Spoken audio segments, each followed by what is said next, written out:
Welcome to the beer review of me, Jake. So today we are drinking a beer from Fuller's. It is their 1845, which is an English strong ale, coming in at 6.3%. So the spiel on the back then. First brewed in 1995 to celebrate our 150th anniversary, this bottle condition recipe is inspired by the original Fuller's brewing books. The amber malt and Golding's hops combine to create a delicious fruitcake aroma. As this beer is bottle conditioned, we recommend that it is stored upright and poured carefully. Mwah. Yeah, so this is probably the Fuller's beer that I'm least familiar with. I have had it before, but I haven't had it very often. So let's get this into the... Oh, let's get a glass, shall we? This one will do. And let's see what we've got going on here then. A slight bit of haze to it because I didn't store it upright. It was flat in the fridge, so there's a little bit of... It's not like sediment, but there's a little bit of a haze to it. Normally this would be pin bright. But let's go for a little swirl and a sniff.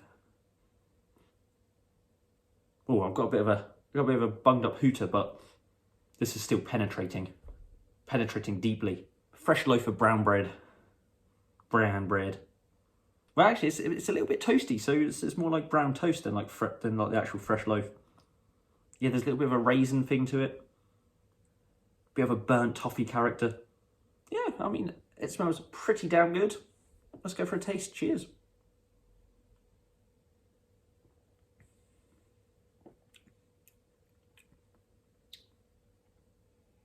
Quite a chewy mouthfeel. You can tell it's a Fuller's beer. It's just, they just have this distinct quality, which I assume from all of these sort of like big regional breweries, it's the yeast strain that gives it this sort of like unique quality that runs through all of their beers. It's a little bit Christmas cakey. It's got a nice little pang of bitterness at the end. A little bit of an ashy sort of thing. It's almost a bit like a watered down barley wine. That's sort of the vibe I'm getting with this one, really. So I'm really glad I picked it up. I picked up sort of a bunch of Fuller's beers from Waitrose because they were doing a 4 for £6 offer, which I thought I haven't had Fuller's beers in a while. So let's get the range. Let's have a little top up here. Yeah, so all in all, decent beer. Don't feel I need to revisit again in a while though. Not going to be a regular fridge filler. But saying that, I do like the options that Fuller's give you in the supermarket, especially Waitrose.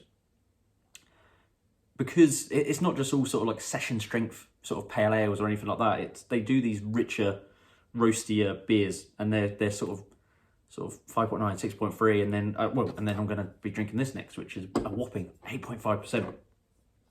So it just gives you this sort of like variation in styles and options in the supermarket, and that's what I appreciate about Fuller's. So that was everything from Fuller's 1845.